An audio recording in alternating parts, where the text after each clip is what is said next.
Si me lo hubieran preguntado a los 25 años, si me hubieran conocido a los 25 años y me hubiesen dicho, Jim Rohn, ¿cómo es posible que estés viviendo en Estados Unidos y sin embargo estés en una posición tan desfavorable? ¿Tan solo monedas en tu bolsillo luego de haber trabajado durante 6 años? ¿No tienes nada en el banco? ¿Estás atrasado con respecto a las grandilocuentes promesas que le hiciste a tu familia? Vives en Estados Unidos. Estuviste al menos 1 año en la universidad. ¿Acaso no se preguntarían con toda razón, ¿qué es lo que funciona mal? Si me hubieran hecho esa pregunta a los 25 años, jamás se me habría ocurrido culpar a mi filosofía. No se me habría ocurrido nunca. No tenía idea. Y si me hubieran dicho, Jim Rohn, ¿cómo es posible que estés en una posición desafortunada aquí a los 25 años, avergonzado? Habría tenido la tendencia a culpar al gobierno. Son esos demócratas los que... Me resultaba más fácil hacer eso que culpar a mi filosofía. Solía culpar a los impuestos. Solía decir, los impuestos son demasiado... ¿Qué? Altos. Adivinen cuál era la tasa impositiva más alta cuando comencé a pagar impuestos. El 91%, la tasa impositiva federal más alta. Ahora, ¿cuál es la tasa impositiva federal más alta? Aproximadamente del 33%. ¿Pero qué es lo que sigue diciendo la gente? Los impuestos son demasiado... Ese perro viejo ya no caza, decimos en Mississippi. ¿Cómo pueden usar esa excusa si la tasa impositiva pasó del 91% al 33%? Los impuestos no pueden ser el motivo de que uno se encuentre en una posición desafortunada. Pero yo solía culpar a las tasas de interés. Solía culpar a los precios. Solía decir, las cosas cuestan demasiado. Deben estar familiarizados con esta antigua lista. Solía culpar al clima, solía culpar al tránsito, solía culpar a la compañía, a las políticas de la compañía. Solía decir, si solamente pagan esto, ¿cómo esperan que uno provea a su familia y ahorre para el futuro y se vuelva independiente financieramente? Si solamente pagan esto. Eso es lo que yo creía que estaba mal en mi vida a los 25 años. Todas esas cosas que me rodeaban. Pero después descubrí que no era así. Lo que descubrí es lo siguiente. Todas las cosas a las que solía culpar las llamamos el viento. El viento, y es así. Todos necesitamos que un viento nos lleve a un lugar. Pero es aquí donde en última instancia queremos llegar. En última instancia queremos llegar donde tengamos tesoros, y tengamos valores, y tengamos productividad, y tengamos éxito, y tengamos un estilo de vida, patrimonios de todo tipo. Cualquier cosa que haga que la vida sea única y valga la pena. Es aquí donde queremos llegar. Bueno, en los Estados Unidos tuvimos un muy buen viento. Probablemente el mejor viento que haya soplado en los 6,000 años y medio de historia documentada. Quiero decir, el viento no puede soplar mejor que como sopla aquí. Ustedes dirán, bueno, y entonces, ¿cómo es posible que este viento no me lleve a un buen lugar? Y es que uno no puede depender solamente del viento. Lo que marca una diferencia es el despliegue de las velas. Y uno tiene que tener en cuenta ese detalle. Todos recibimos el mismo viento. La diferencia está en cómo desplegamos nuestras velas. Lo que deseo compartir con ustedes el día de hoy es el despliegue de esta nueva vela. Es para eso que existe el sermón de los domingos por la mañana, para ayudarles a desplegar mejor sus velas. Es para eso que existen los libros, es para eso que existe el aprendizaje, es para eso que existe el colegio, para que este viento no los impulse contra las rocas, no los haga encallar en una playa. Es cierto que algunas personas tienen tan pocos pensamientos constructivos que ni siquiera han izado sus velas. Así que pueden imaginarse dónde acabarán. ¿Qué? Es lo que se denomina un desastre. Pero ya les digo, si van a dedicar poco tiempo a pensamientos constructivos, permitan que su mente trabaje sobre ideas e información, redefina su filosofía y despliegue mejor sus velas. Les aseguro que pueden volverse tan buenos en estas actividades que después de un tiempo no les importará lo más mínimo el viento que sople. Ya no les causará temor porque ahora tendrán información, ahora tendrán una filosofía redefinida que les otorgue una base sólida, que les dará algo sobre lo que izar las velas de modo que, independientemente del viento que sople, los lleve exactamente a donde quieren ir. a donde quieren llegar. Y eso es lo que marcó una diferencia en mi caso. El despliegue de las velas, el proceso mental, la capacidad para producir ideas e información y hacer que la vida sea única y valga la pena. Bueno, ¿qué es la filosofía? Llevo 18, 19 años enseñando a los jóvenes cómo ser ricos para cuando cumplan 40 años. De hecho, estoy preparando un nuevo libro, el cuarto. Posiblemente esté listo a comienzos del año próximo. Y creo que su título será, por supuesto que los chicos deben pagar impuestos. Va a ser un libro interesante. Les va a gustar, ¿cierto? En California los chicos pagan impuestos, así que el gran debate aquí es, ¿deberían? Es una buena pregunta. ¿Deberían?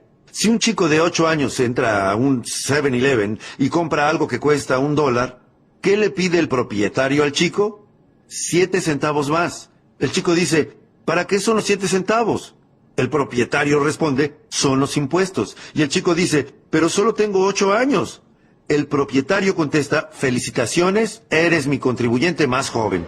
Dame el dinero. Así que en California, los chicos pagan impuestos.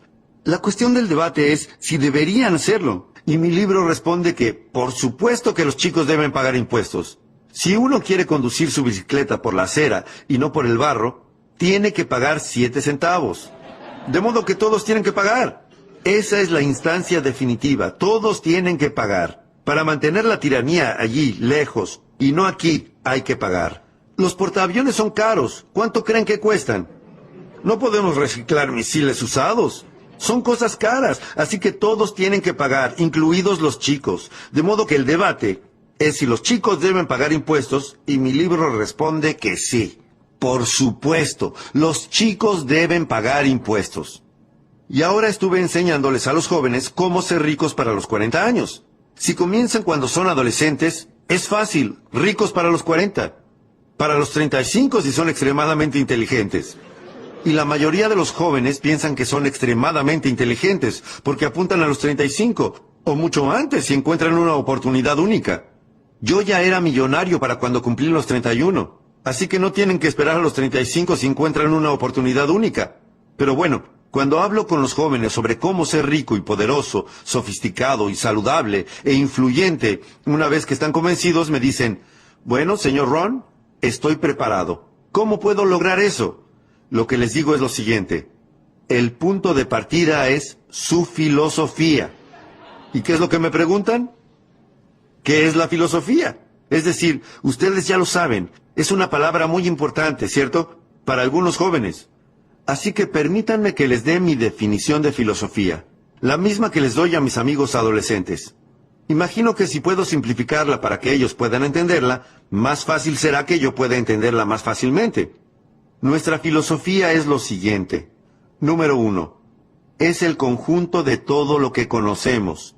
Simplemente sumen todo lo que saben. Eso es lo que los ayuda a construir su filosofía. Y luego está el número 2. No se trata solamente de lo que conocen. Es también lo que deciden que es valioso porque no pueden hacer todo lo que conocen posible. Si uno conoce 1000 cosas, no puede hacer 1000. Así que, ¿qué es lo que hay que hacer? Hay que reunir las 1000 ideas, luego revisarlas y ¿hacer qué? Decidir cuáles son valiosas. Si no es algo valioso, hey, no desperdicien su dinero. Si no es algo valioso, hey, no desperdicien su tiempo. Pero si se trata de algo valioso, inviertan su dinero. Si se trata de algo valioso, ¿qué hacen?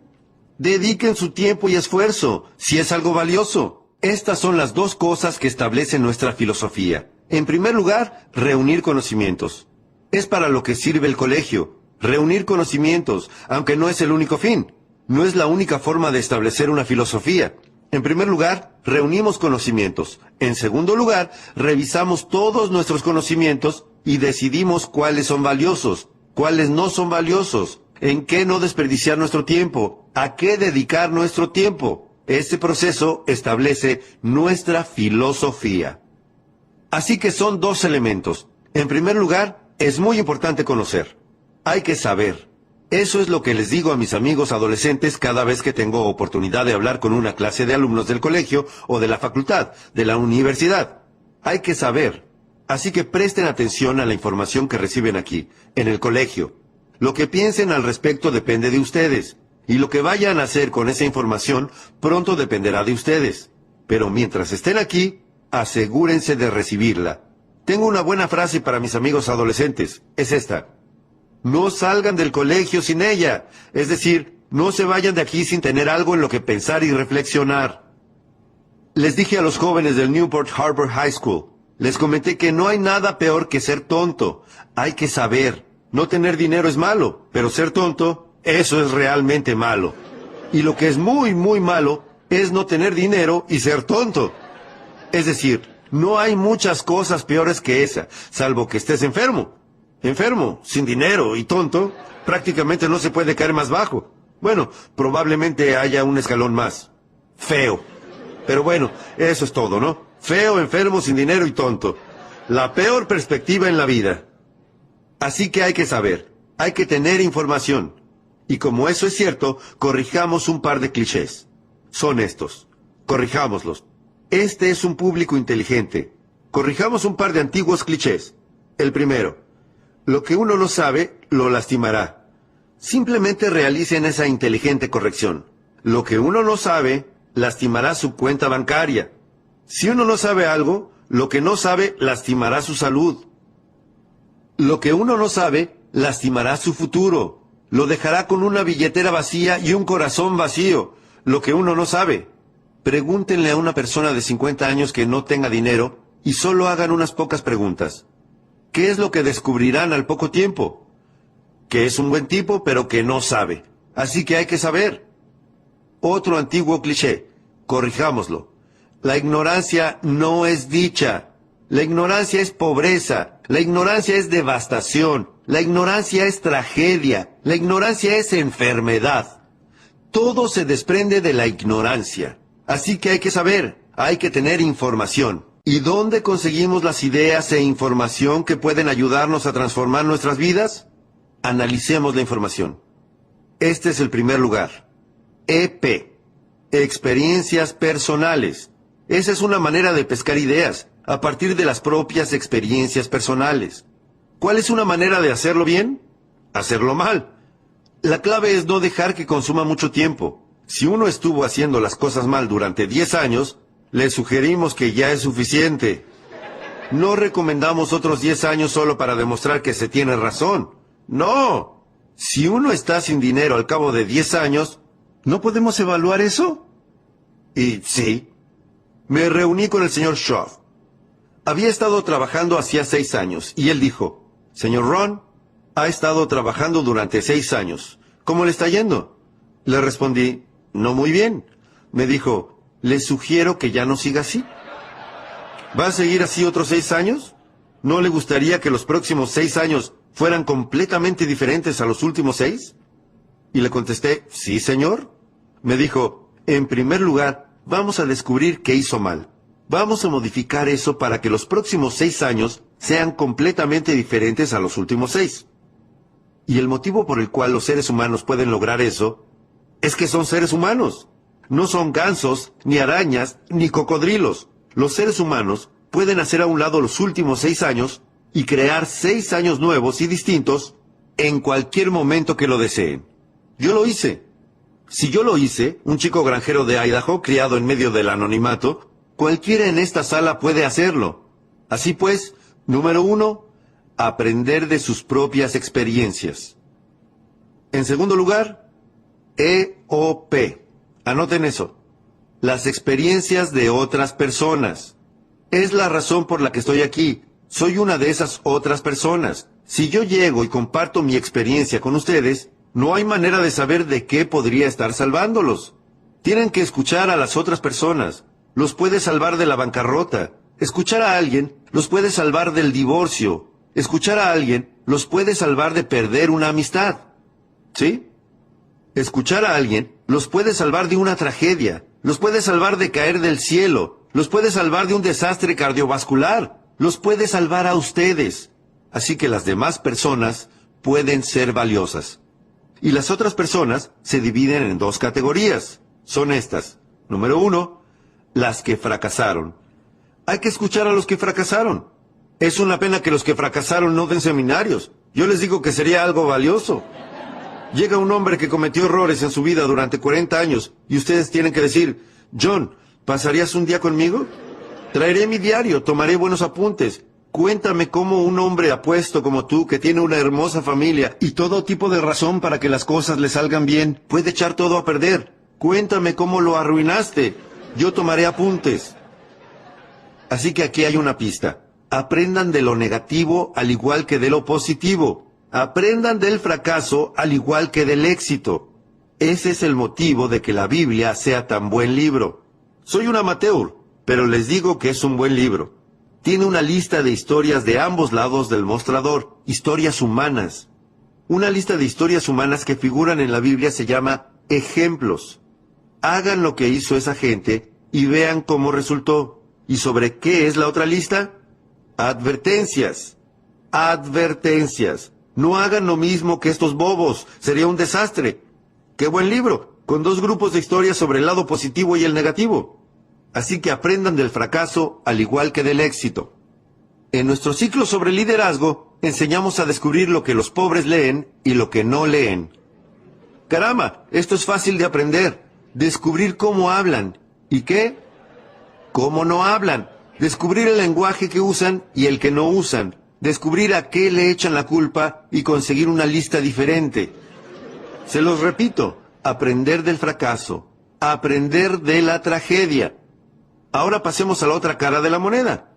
Aprender del éxito, de las personas que pusieron en marcha algo de valor, de lo que ustedes pueden aprender, independientemente de cuál sea el valor. Una madre que se relaciona mágicamente con sus hijos. ¿No querrían saber sobre eso? Por supuesto, dirían, Mary, ¿te reunirías conmigo mañana por la mañana para desayunar en un muy lindo café? No vas a creer el servicio que tienen. Yo pagaré la cuenta.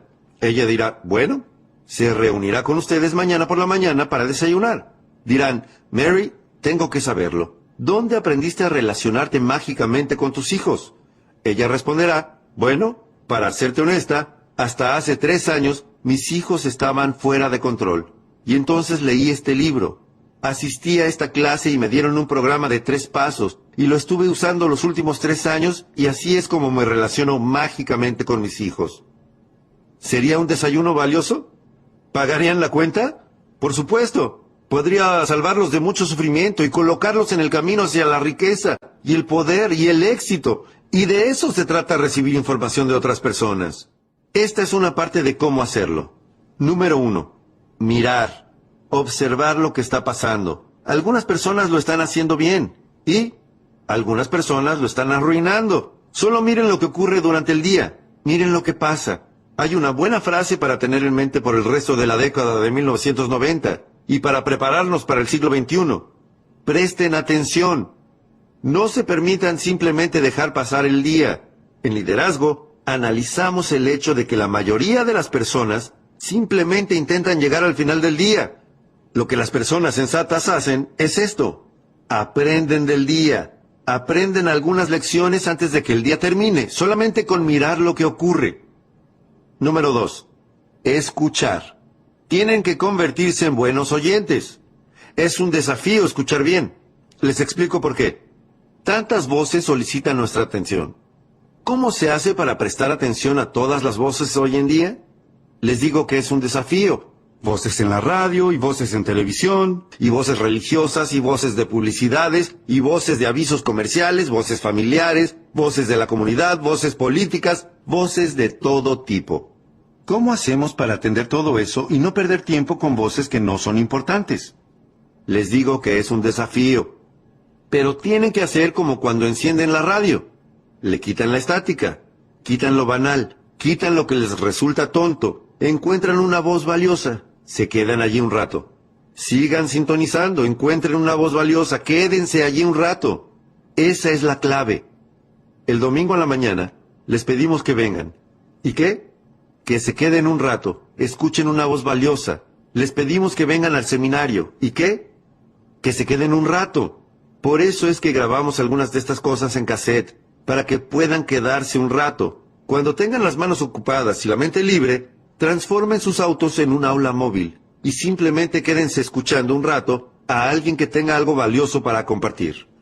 Esto es lo que tenemos que enseñarles a nuestros hijos en la década de 1990. Padres, esto, la habilidad de la escucha selectiva. No pierdas la mayor parte de tu tiempo en voces que no son importantes. Van a agregar muy poco valor a tu futuro. No pierdas tu tiempo en lo superficial y lo tonto.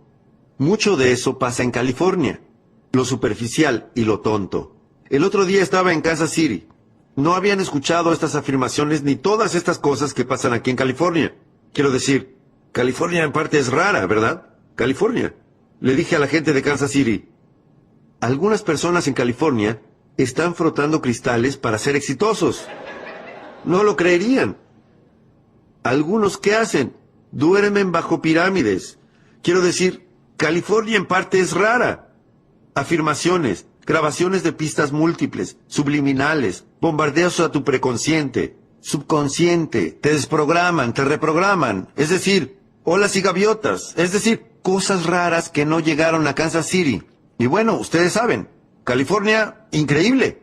Dije, bueno, algunos californianos se están mudando a Sedona, en Arizona, donde se supone que todos estos campos de fuerza se unen.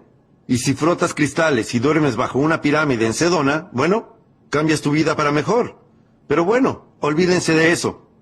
Cuando les hablo a los adolescentes en mis conferencias, universidades y colegios secundarios, se ponen muy contentos de saber que no tienen que mudarse a Sedona para ser ricos y poderosos, y experimentados y saludables e influyentes. Así que no hagamos bromas con esas cosas. No les tenemos que enseñar a nuestros adolescentes cómo canalizar energías, cómo encontrar un gurú de 2000 años. No tenemos que hacer eso, se los aseguro. Es demasiado fácil volverse rico.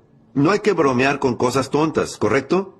Parte de eso es, de todas formas, peligroso. Los chicos le tienen miedo, ¿no? Así que no hagamos bromas con esas cosas. Correrán un riesgo con Shirley si bromean demasiado con eso. Bueno, hagan lo que quieran, lo deciden ustedes. Querían mi punto de vista y lo tuvieron.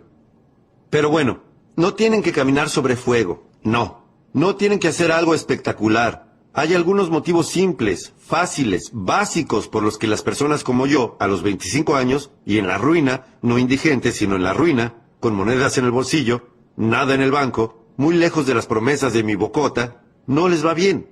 Se preguntan qué salió mal. Es muy fácil entender qué salió mal y es muy fácil modificarlo. Bromear con todo ese sinsentido fantasmagórico que se escucha hoy en día. Así que dejemos eso de lado.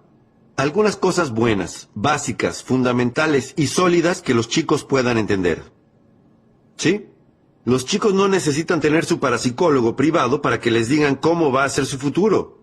Esto es demasiado fácil. Hacerse rico es demasiado fácil. Yo era rico para cuando cumplí los 31 años. Este es mi mayor consejo para mis amigos adolescentes. Fue fácil. ¿Qué puedo decirles? ¿Fue difícil? No.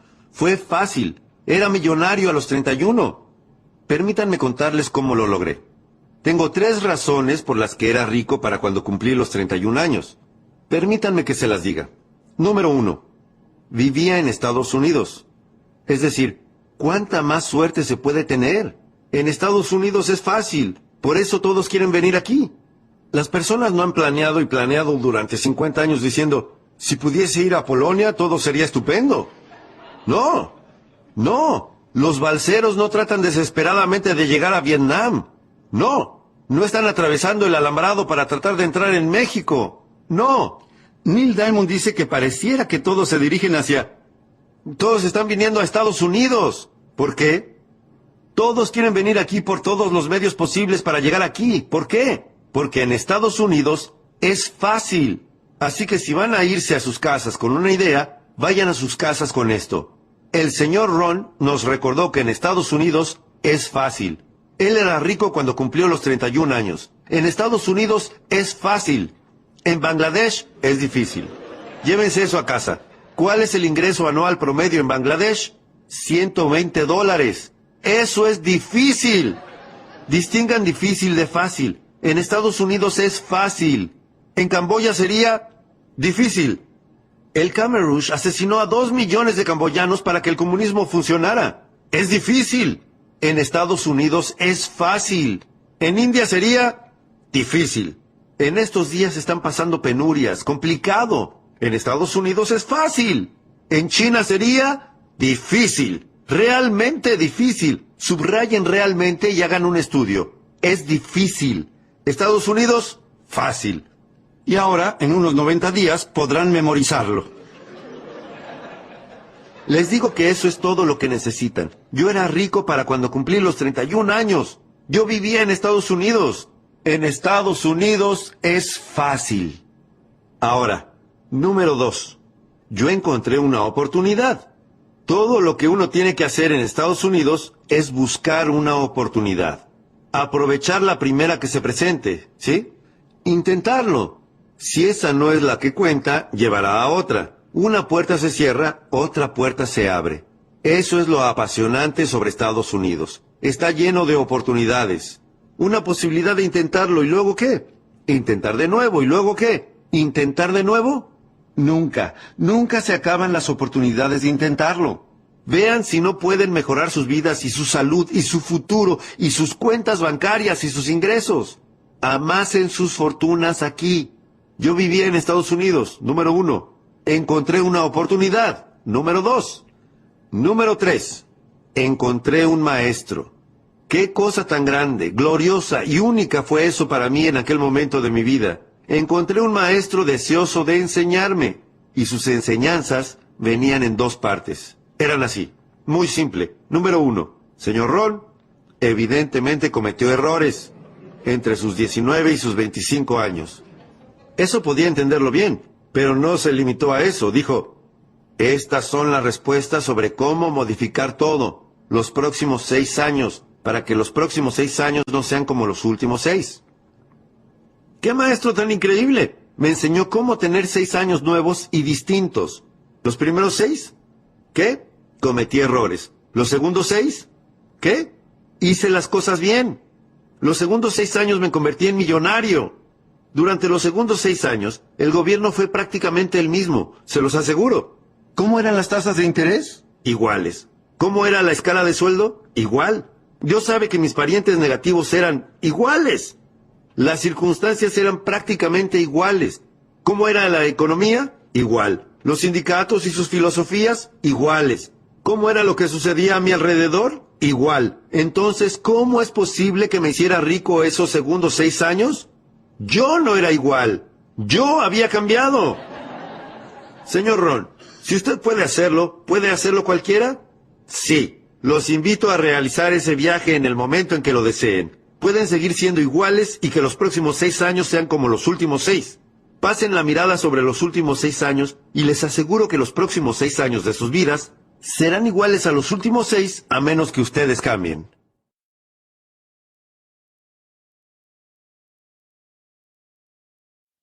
O a menos que quieran contar con esta pequeña lista que llamamos la lista del no mucho. La mayoría de las personas cuenta con esta lista del no mucho. ¿Qué ocurriría si sus parientes negativos se convirtieran en positivos? ¿Cuánto afectaría eso a su futuro y su fortuna? ¿Cuánto? No mucho. No mucho. ¿Qué ocurriría si los precios bajaran un poco? ¿Cuánto afectaría eso a su futuro? Les aseguro que no mucho. Si la situación económica mejorara un poco, ¿qué implicaría? No mucho. Ahora que los demócratas están al mando, ¿cuánto afectará eso a su futuro? No mucho. Podríamos armar un buen debate. Si los republicanos se hubieran mantenido al mando, ¿qué habría significado? ¡Hey! No mucho. ¡Hey! Podríamos armar un buen debate. Se los aseguro, se trata de una lista del no mucho. Si uno no hace planes para sí mismo, adivinen qué pasa. Probablemente puedan ajustarse a los planes de otra persona. Adivinen lo que otra persona puede tener planeado para ustedes. ¡No mucho! Entonces, ¿qué es lo que va a marcar la diferencia? Ustedes van a tener que marcar la diferencia. Ustedes van a tener que tomar las riendas. El señor Schoff, mi maestro, me hizo una promesa. Y yo quiero prometerles eso mismo este día de noviembre de 1992 en Anaheim, California. Esta es la promesa que recibí y que yo les hago. Esto es lo que mi maestro me dijo. Si usted cambia, señor Ron, dijo, si usted cambia, todo cambiará para usted. No tendrá que cambiar al gobierno. No tendrá que cambiar los precios. No tendrá que cambiar los impuestos. Olvídese de todo eso. Me dijo, si cambia, todo cambiará para usted. ¿Y cuál es la primera cosa que hay que cambiar? Su filosofía. Uno comienza por cambiar su mente. Uno comienza por cambiar su forma de pensar. Uno comienza a captar nuevas ideas e información, a reunir nuevos conocimientos, a tomar mejores decisiones sobre qué es valioso, y se los aseguro, si hacen eso, su vida entera cambiará. Su salud cambiará. La relación con sus familias cambiará. Sus capacidades para hacer frente a los desafíos y a los problemas cambiará. Se los aseguro. Ingresos, ascensos, todo cambiará. Si uno cambia, todo cambiará. Si uno no cambia, nada va a cambiar. Uno puede cruzar los dedos todo lo que quiera y esperar que las cosas se enderecen. Uno puede desear que el viento no sople tan fuerte, pero les aseguro que desear que el viento cambie a su favor puede considerarse ingenuo como mínimo. Hay que dejar de hacer eso. Desear que el viento sea mejor. La clave es desear recibir la sabiduría para desplegar mejor las velas. Utilizar el viento que sople, no importa cuál sea, para que los lleve a donde quieren ir. Esa es la filosofía que adopté a los 25 años de edad y que revolucionó por completo mi vida. Y lo que descubrí es que era fácil. Era rico para cuando cumplí los 31 años y era fácil. Y esta es mi definición de fácil. Anótenla. Mi definición de fácil es que es algo que puedo hacer. Supongo que si es algo que puedo hacer, es fácil. Ahora voy a hacer un paréntesis. Hago un paréntesis. Trabajé para hacerlo. Encontré algo que podía hacer, que era fácil, pero trabajé para hacerlo. Me levanté temprano y me quedé hasta tarde y trabajé duro esos 6 años. Pero lo que hice fue fácil en el sentido de que era algo que podía hacer. Ustedes dirán, bueno, señor Ron, si era tan fácil, ¿cómo es que el resto de las personas alrededor suyo, esos 6 años, no se hicieron ricos? El motivo es este. Es fácil no hacerlo. ¿De qué otra manera podría describirse? Es eso. Uno dice que no, que no. Para el resto de ellos fue difícil y fue fácil para usted. Eso no es cierto. No podrán discutirme eso enfrente de este público tan inteligente. Pero este es el desafío. Permítanme que se los diga en forma filosófica. Tengo la tendencia a ser un poco filósofo. Las cosas que son fáciles de hacer, también son fáciles de no hacer. Esa es la diferencia entre el éxito y el fracaso. Así que hoy, aquí, tienen una elección entre dos cosas fáciles. Fácil de hacer o fácil de no hacer. Les puedo decir en una sola oración cómo fue que yo era rico para cuando cumplí los 31 años. Aquí está, en una oración. No desatendí las cosas fáciles que podía hacer durante cada uno de los días de esos 6 años. Subráyenlo. No las desatendí. Esa es la clave. Descubrí algo fácil que podía hacer y que me llevó a una fortuna y no desatendí a hacerlo. La principal razón por la que no se posee todo lo que uno desea en Estados Unidos, la principal razón por la que no se posee más de lo que uno desea en Estados Unidos, Mejor salud, más dinero. más poder, mayor influencia, más de todo, la principal razón por la que uno no tiene nada de eso, la respuesta es simple. Desatender sus cosas. Desatender sus cosas. ¿Y cuál es el problema de desatender las cosas? Comienza como una infección.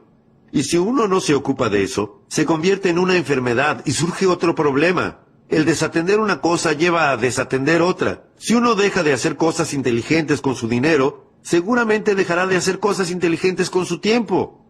Si uno deja de hacer cosas inteligentes con su tiempo, seguramente dejará de hacer cosas inteligentes con su negocio. Una cosa lleva a otra, que lleva a otra.